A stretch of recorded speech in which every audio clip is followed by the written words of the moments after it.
Thank you, and thank you for inviting me. It's such a pleasure to be here. And I really want to reinforce this concept that was said earlier that India has an amazing opportunity to do something great about longevity, because I think there's an awakening toward molecular biology and approaches to healthy longevity that's coinciding with a huge amount of critical thinking here and capacity to really set up a system that's not just a revision of like the US healthcare system, but something that might be new and unique and go beyond. So anything I can do to help, I'm happy to.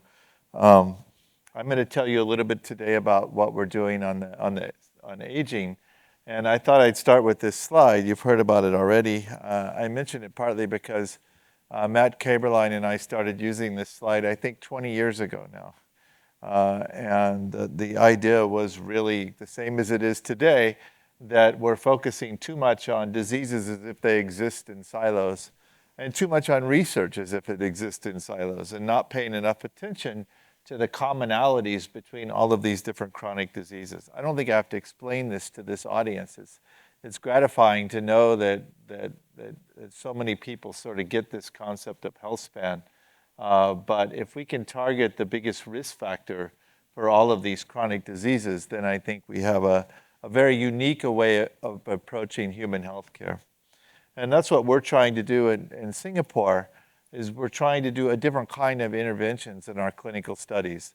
So rather than waiting until people get sick and trying to treat their illnesses, we're trying to ultimately really adopt a life course approach to healthy longevity. And I think that starts even in childhood during development, establishing lifestyles that are healthy, sustainable, are really critical during that developmental phase. And if you look at Singapore, which is always one of the most advanced countries in STEM science, the kids know math probably more than I do by the 8th grade. But there's so much stress on these kids that they're not sleeping well, they're studying too hard, they're not getting physical exercise, they're not always eating that well. And so you're establishing a pattern into adulthood of unhealthy lifestyles that's going to trigger a lot of these issues that we're talking about. And then our interventions in clinical studies are done in this phase, in middle age, when people are still healthy before they have chronic diseases. And the idea is to either slow down or roll back these aging pathways that are driving disease progression. And I think if we're successful, what we're going to find is that we'll extend lifespan, which is great, but maybe more importantly, we'll extend health span and compress this period of morbidity. And when you look at the healthcare costs that are associated with an aging population, and Singapore is rapidly becoming the leader in that, that all of this cost is here. So if you can compress this period of time and keep people healthy longer, it's not just a huge quality of life victory, but it's a huge economic victory at the same time. And so that's really what our clinical trials are doing in Singapore. How do we keep this green period as long as possible? Now, my lab works very extensively on interventions and biomarkers. And interventions need to be thought of from a very broad perspective, because they can be many different things when it comes to aging. Environmental interventions, for instance, are important. If you live near parks, your biologic age is lower than if you don't live near parks on average. And so when we design societies and design cities, we need to be thinking about aging even at that level if we want to optimize health span. Lifestyle, I'm not going to talk too much about today. I'm sure you'll hear about it a lot at this meeting. Stress, sleep, exercise, diet, all critical to healthy longevity. I think there's good and increasing amounts of data in all of those areas, and we shouldn't ignore the impact of that. A lot of what we do in my lab is working on supplements and repurposing drugs, and I'm not really going to talk about that much today because I want to focus on the other side of the equation, but I'm happy to discuss any kind of supplements or drug interventions that you might be interested in afterwards. And there are many other kinds of interventions too. If you go to longevity clinics now, you can have hyperbaric chambers or cryotherapy or gene therapy or all kinds of other things. I like to joke that when I started in the field, that the aging model organisms were yeast and worms and flies, and now the new aging model organism is billionaires. because they're paying hundreds of thousands of dollars to try things that we have no idea whether they work or not. Interesting.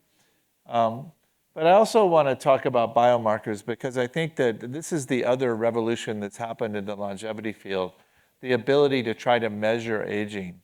Because if you can't measure aging accurately, then all of these interventions are hard to validate. We really need both sides of these. It's like keys and locks, and we need to know which keys fit in which locks.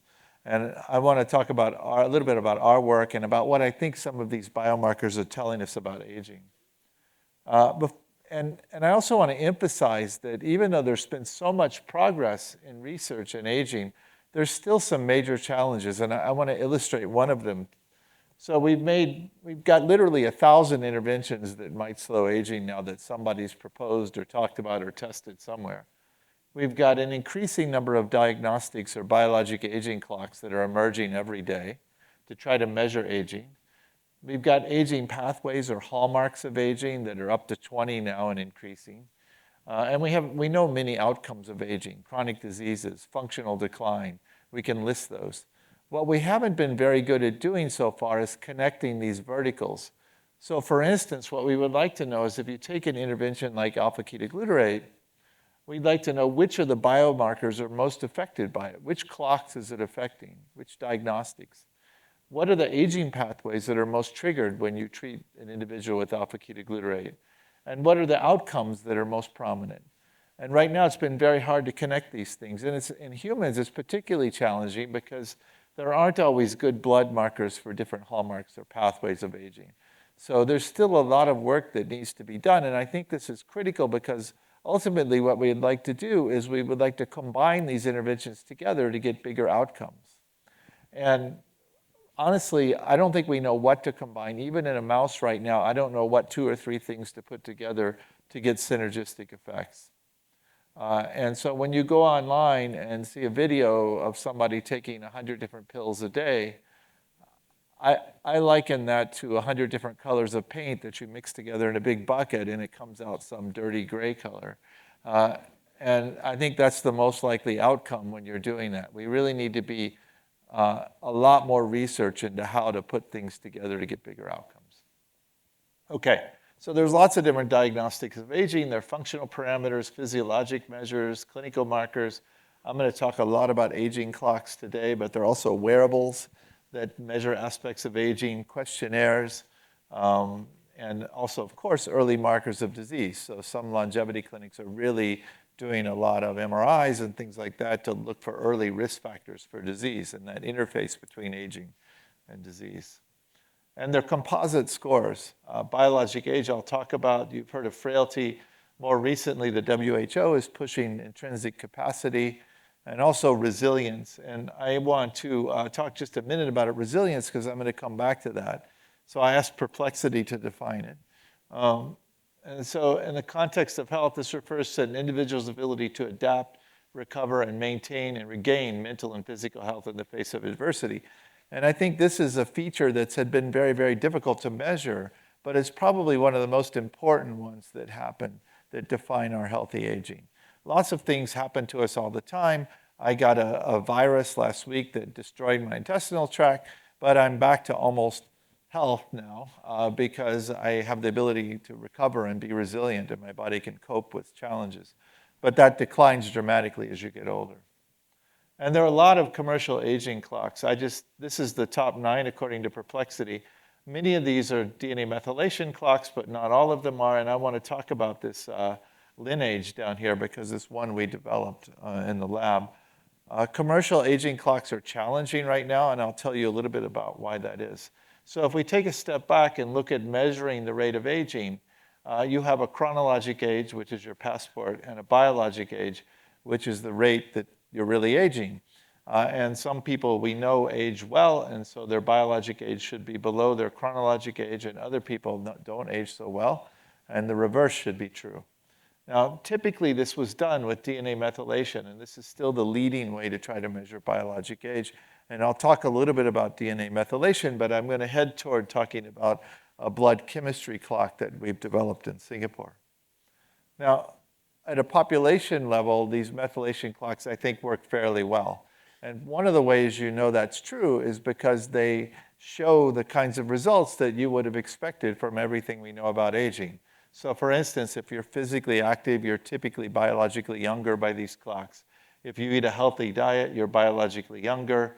I always tell people not to be male, but half the population refuses to listen to me. If you're male, you're biologically older. After menopause, your age accelerates. If you smoke, if you drink excessively, you have a higher biologic age, et cetera, et cetera. So this looks good at this level. And there are many different kinds of clocks that have been developed for methylation. The first are the first generation clocks, which essentially try to predict your chronologic age. And then the residual, or the error off of that prediction, is thought to be your biologic age. I think these clocks are very problematic because that residual is really the error in the algorithm plus the biologic age. And it's really hard to know how much variability biologic age has at a given chronologic age. And some of these clocks now can predict your chronologic age down to 1 year. And to me, if a clock works that well, that means it's overfit, because biologic aging varies more than that. So the first generation clocks are pretty hard to figure out really, I think, what they're measuring. Second generation clocks try to predict an outcome like mortality and then work backwards using demographics to get a biologic age. I think these are proving much more effective right now. The clock I'm going to show you is also a second generation clock. There's also a pace of aging clock, which measures the speedometer that you're moving, not the odometer, or how many miles you've already traveled. So this is how fast you're aging at the moment. I think that's an intriguing concept. And there are many organ aging clocks that are starting to emerge as well. What we really need is better longitudinal data for the same individual measured many times over a period of time. I think that most of these clocks are still built on cross-sectional data, which has its limitations. Now, this is one of the organ aging clocks. There have been 2 or 3 papers that came out, and now I think a raft of them are coming out. And this raises an interesting question. Some people will tell you that we really need to measure aging at every organ level or every tissue level, and that's going to be different in different individuals, and that's what's really going to tell us the most about aging. This is kind of a bottom-up approach to measuring aging. The other approach is kind of top-down, which is how do we get one systemic measure of biologic age?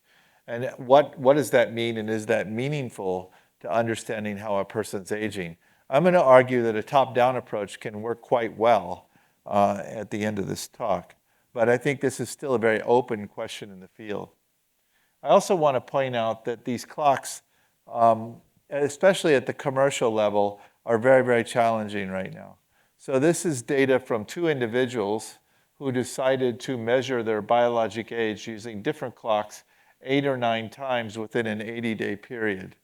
And what you'll see is that their biologic age is moving all over the place. The clocks differ as to who's younger and who's older, depending on which clock you use. There's not a lot of overlap between a lot of these clocks. And so there are all kinds of challenges going on here. One is that these clocks, even if you have very accurate measurements, people seem to oscillate around in biologic age depending on what's happening to them. So last week, I'm sure I was biologically older as I had whatever that plague was that I got. And hopefully I'm recovering and my biologic age is restoring. But this is not consistent with what a lot of people think about biologic age, which is it's going up. It's not oscillating all over the place. So that's causing people to think about that. But there's also a huge problem with commercial companies trying to measure methylation right now. I think Matt's illustrated that a lot. And I think part of it makes sense, right? Methylation tests are still not standard operating procedure.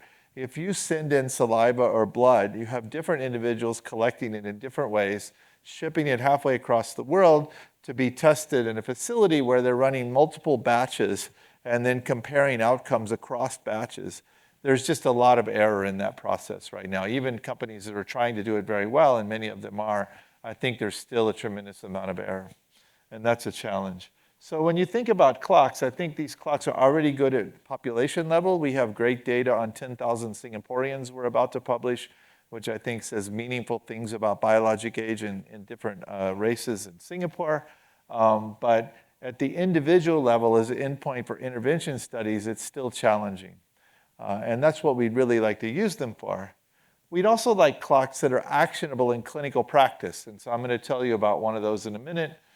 We'd like clocks that predict disease progression. So we've built some lipidomic-based aging clocks in Singapore that actually predict age, but they also predict cancer progression after diagnosis as well as cancer markers.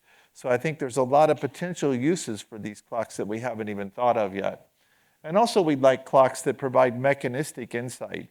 One of the things I've been saying for a decade now is it's great to find 50 methylation sites that predict your age, but how do we work backwards from those 50 methylation sites to learn what that's telling us about mechanisms and pathways of aging? And that hasn't been done very well yet. And maybe that's a call to use things like proteomic clocks and metabolomic clocks because proteins and metabolites are more actionable in cell and easier to figure out what's going on. So as I said, you can use all kinds of different things for clocks, not just DNA methylation. We work on a clock that uses facial features. There are all these different omics, but I want to tell you today about a clinical clock. And this was generated in collaboration with Jan Gruber's lab at NUS and a great young geriatrician, Feng Sheng, who's got a PhD in data analysis as well. And so we wanted to build a second generation clock, so we needed to predict something like mortality. So we chose the NHANES study. This is a 20-year follow-up data where you take a deep dive at one data point around 1999 to 2000, and then you follow up the survival of these people. They were taking in about 10,000 people a year, so we used 1 year to build a clock, and then we tested it on the next year's intake.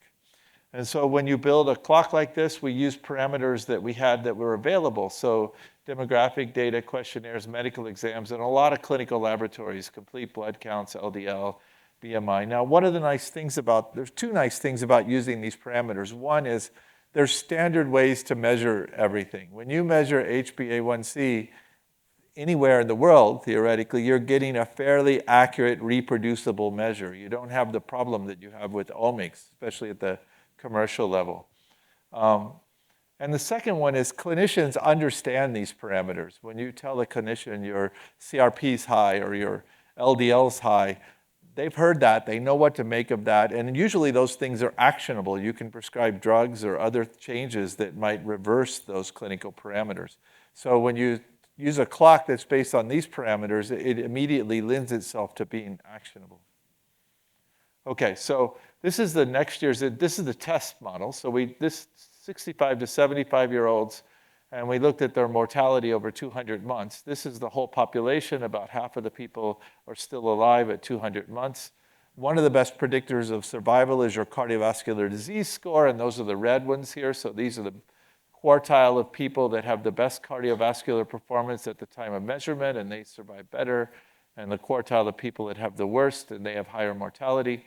And then our clock is in these two colors. So we're better at predicting early mortality than ASCVD. But I think what's more important is we're way better at predicting who's going to be alive in 200 months using this clock. So it seems to have some reproducibility and predictivity. And then we did it by a principal component strategy. And this is where the top-down can go down, because by using different principal components, when we see someone that's biologically older, we can say which component is driving that. And each component, when you look into it, is kind of measuring a system or in the body, a coordinated interaction in the body that's relevant to diseases. So when you map all of these principal components together, you can see that there are groups of people that fall into the healthy category. These are the people that have the low mortality. But then you find trajectories away from health.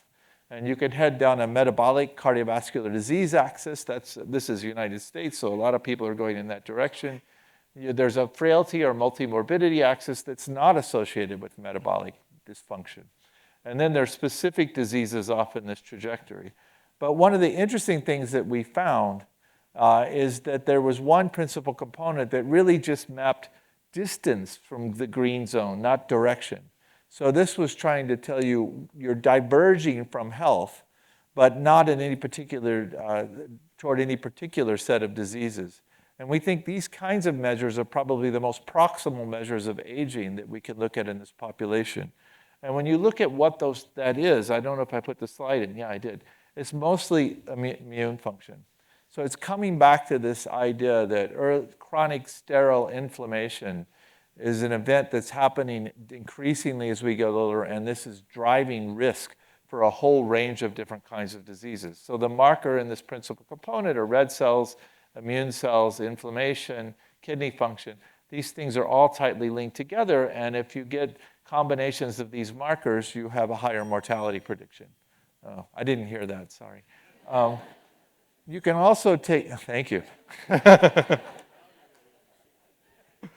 You can also take these clinical clocks and you can use them in other ways. So we adapted it slightly and applied it to the calorie study. This is a calorie restriction study in the US, and we can see a reduction in biologic age for people that are doing calorie restriction.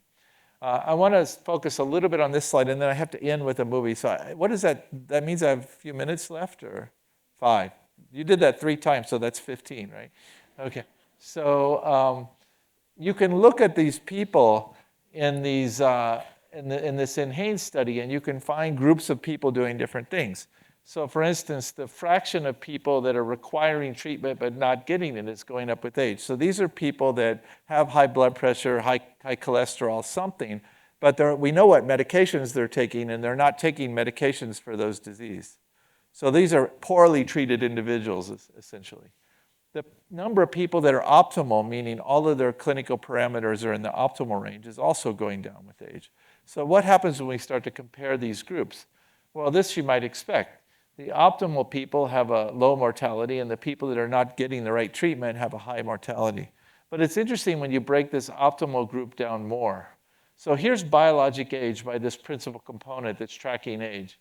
The people that are optimal in the 65 to 75 range, these are people that are coming to the doctor's office, they're taking no medications, they don't have anything out of the reference range. So the doctor says, you know, for your age, you're doing great. You know, blood pressure might be a little high, but it's not anything we need to do anything about.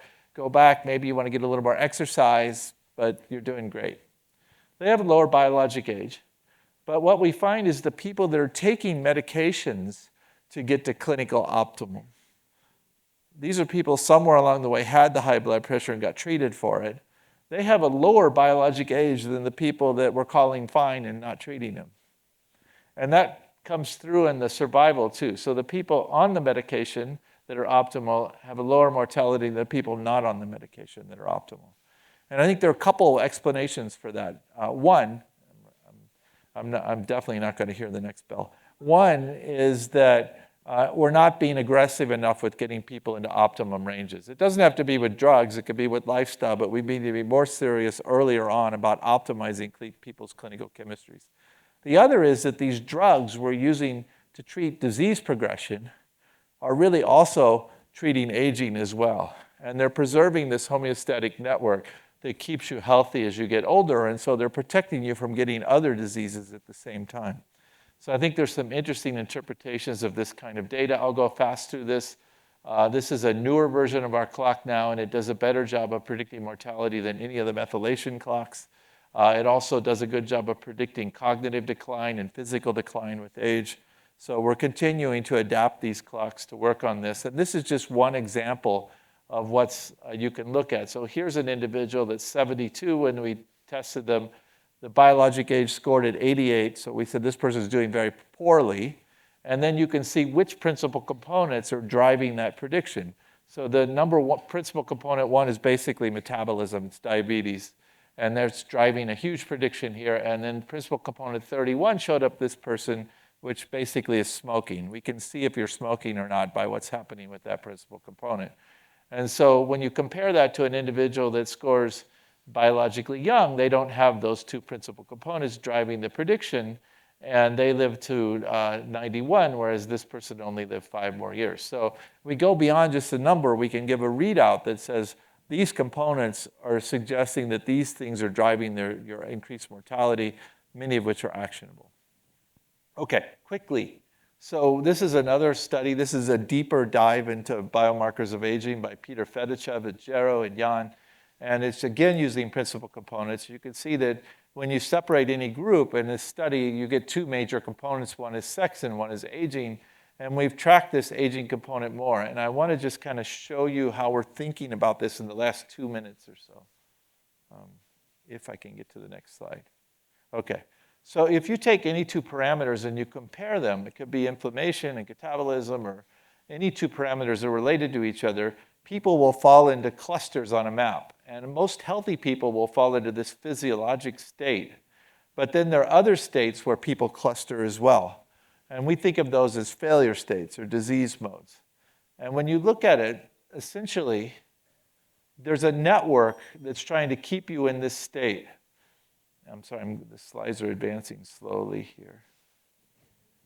This part's not my fault. And it's kind of like a spring. So as you move away from optimal health, you're pushed back toward health. Well, this is this homeostatic network that's keeping you healthy. And you can also think of this, hello.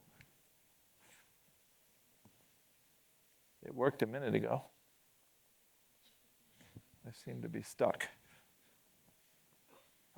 As a heat map, where most people fall into these clusters, and then you go over these energy barriers, you can get into failure modes or disease states.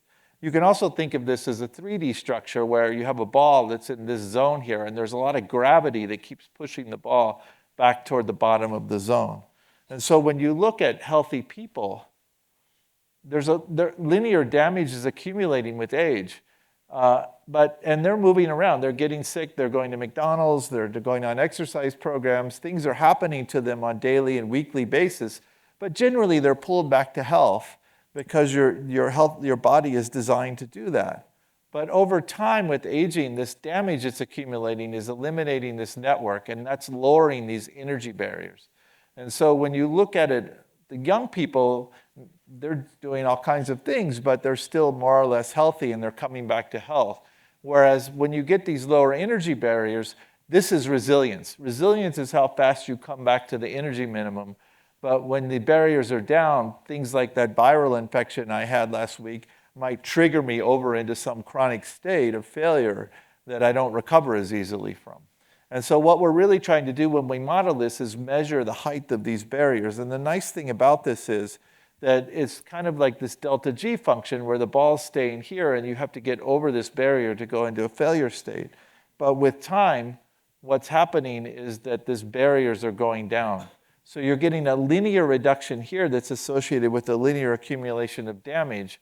But you can translate that using a variety of different terms into an exponential increase in mortality, which is what's happening with what we see in human populations.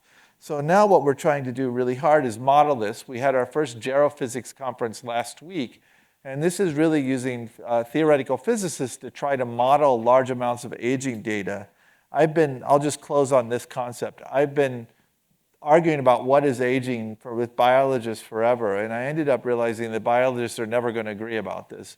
So if we can actually get mathematicians to start to write equations to what aging is, we may not be there yet, but we can start thinking about that. Maybe that's something we can ultimately all agree on as to what's driving the aging process. I just want to make one last point, which is that it's a weird time in clinics right now because we're really doing research in longevity clinics that people are paying to go to. It's not standard clinical practice. We don't know the one thing to do to keep people the youngest. So everybody's trying different strategies right now, and there's a lot of motivation to get the standard protocols. I would argue that we don't know what the standard protocols are. And so I'm very supportive of longevity clinics, but I think we have to realize that it's still sort of research that's happening there, and we're not ready for finalized strategies for how to do longevity. And then finally, we've started a company to start helping clinics and other groups with that. If you're interested, let me know. And with that, I'll thank you, and I'm happy to take questions, and I'm sorry I can't hear bells. So, yeah.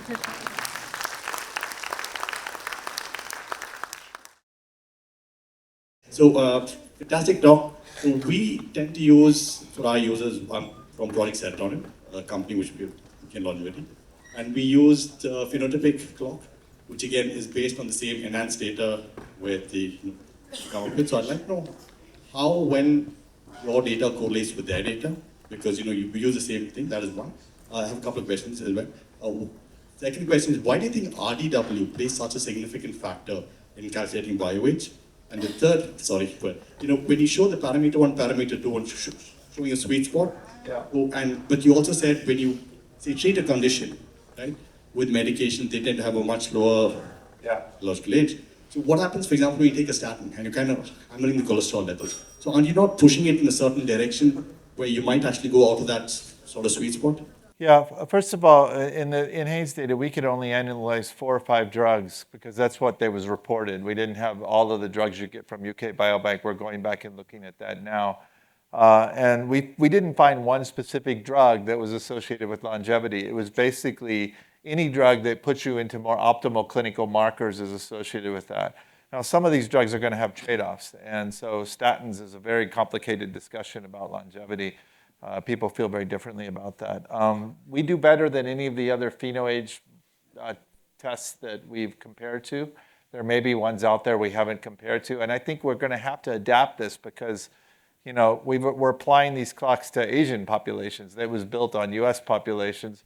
There's some subtle differences. And so ultimately, I think the ultimate clocks that a clinic uses need to be adaptable for their population as well.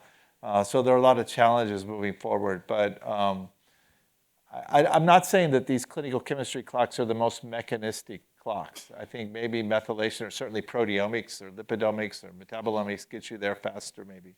But in terms of clinical actionability, we wanted things that would go into hospitals. And we have 3 major hospitals that are negotiating to use this clock across their hospitals, so including the NUH system that we're at the university. So I think that if we can get more actionability with longevity research and data, then we'll have a much bigger impact more quickly in the medical field because people can see what value there is in measuring biologic age and what you can do about it. So that's really the goal with those clinical chemistry clocks. Maybe we can just talk about that after. Yeah. Thank you, Brian, for such an energizing talk.